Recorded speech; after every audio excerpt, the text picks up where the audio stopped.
from now. If I'm not feeling any less sound, I promise myself to treat myself and visit a nearby tower. And climbing to the top, will throw myself up in an effort to make clear to whoever what it's like when you're shattered, left standing in the lurch at a church where people were saying, my God, that's tough. She stood him up. No point in us remaining. We may as well go home, 'cause I did on my own. Assalamualaikum warahmatullahi wabarakatuh.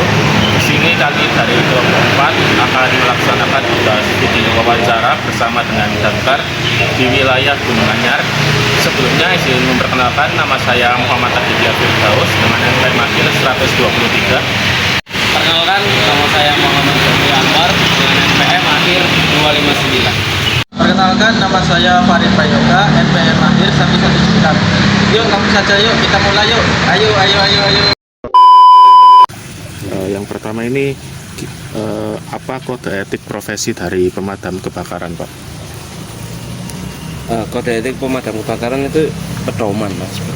Pedoman untuk menjalankan sebuah tanggung jawab, terus disiplin, integritas, menjaga nama baik dinas pemadam kebakaran dan penyelamatan Kota Surabaya. Tujuannya untuk setiap anggota bisa bersikap profesional dalam menjalankan tugasnya, menjaga keselamatan bersama dan mempertahankan kepercayaan masyarakat terhadap institusi ini. Kemudian menurut Bapak sendiri itu bagaimana kewajiban etik seorang pemadam kebakaran dalam pelatihan dan peningkatan kompetensi berkelanjutan? Ya, pemadam kebakaran secara etik memiliki kewajiban untuk terus menjaga kompetensinya, Mas, meningkatkan melalui pelatihan, pendidikan, dan latihan rutin. Hal ini penting karena tugas pemadam kebakaran dan penyelamatan memiliki risiko tinggi dan membutuhkan selalu keterampilan yang terus berkembang. Dengan meningkatkan kemampuan secara berkelanjutan, pemadam kebakaran juga dapat menjalankan tugas secara efektif, aman, dan profesional dalam melayani masyarakat. Oke, baik, terima kasih, Pak. Selanjutnya bisa diceritakan situasi di mana Bapak harus memprioritaskan keselamatan orang lain di atas keselamatan diri sendiri. Bagaimana etika mempengaruhi keputusan Anda? Jadi di sini kita sebagai petugas itu bukan cuma pemadaman saja ya. Jadi kita juga sebagai rescue. Karena di sini Dinas Pemadam Kebakaran dan Penyelamatan. Jadi kita setiap melakukan rescue atau pertolongan, kita mempunyai SOP juga, Mas. Jadi jangan sampai kita yang harusnya menolong malah kita sendiri yang ditolong. Jadi begitu. Seperti kita di dalam di dalam rumah yang terbakar banyak asap, kita memaksa masuk, itu justru tidak boleh. Karena kita memakai tabung BE B300 itu untuk membantu kita dalam pernafasan. Jadi nanti kalau kita menerobos yang seperti itu atau melanggar SOP yang sudah ada, itu malah jadinya malah kita yang tertolong, yang ditolong malah. Apa sanksi yang diterima jika seorang pemadam kebakaran melanggar kode etik ketika sebelum dan saat bertugas? Serta langkah apa yang akan diambil sesuai prosedur dari institusi? Jadi kode etik atau pelanggaran yang dilakukan seorang pemadam. Jadi kita di sini kan sebagai pelayan masyarakat, Mas ya. Jadi kita jangan sampai melakukan seperti pungutan liar.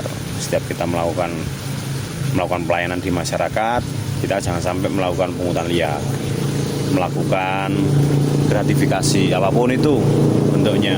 Nanti kalau sampai terbukti melakukan pungutan liar dalam pelayanan kita, itu kita bisa terkena sanksi seperti pemutusan kontrak kerja atau penundaan sebagai peningkatan jabatan, bahkan juga bisa penurunan jabatan seperti itu. Isi menambahkan juga ya Pak niki kan pemadam kebakaran di dalam kegiatannya kan pasti ada dokumentasi toh itu.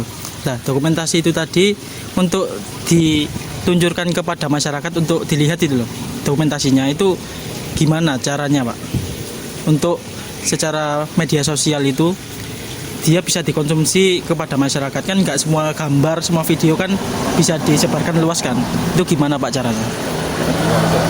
Ya memang pada saat kita di lokasi kejadian apapun itu, kebakaran atau kita evakuasi hewan liar atau apapun itu, selalu ada salah seorang yang mendokumentasikan,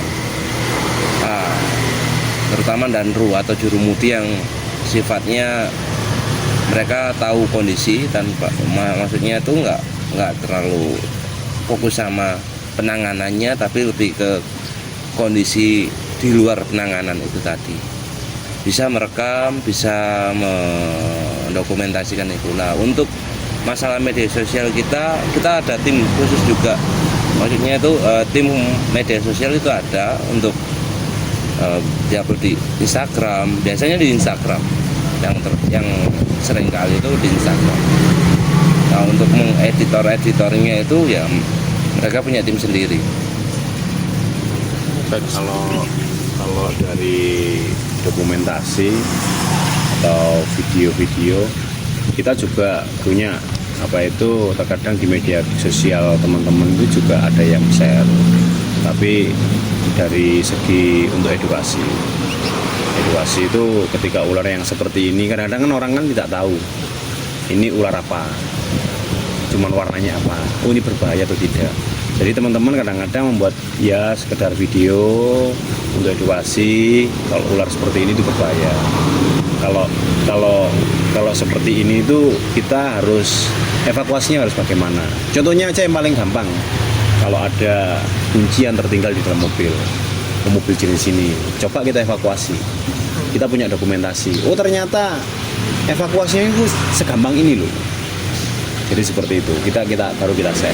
Jadi biar untuk yang pemadam yang di daerah atau yang jauh dari pemadam, ya apabila mempunyai kesulitan yang seperti ini, itu bisa ditangani secara mandiri. Tujuannya itu lebih ke situ.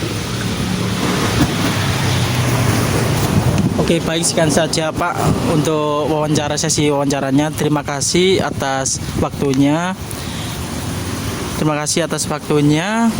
Terus semoga pemadam kebakaran ini tetap amanah dan selalu transparan lah kepada masyarakat. Segitu aja Pak. Terima kasih.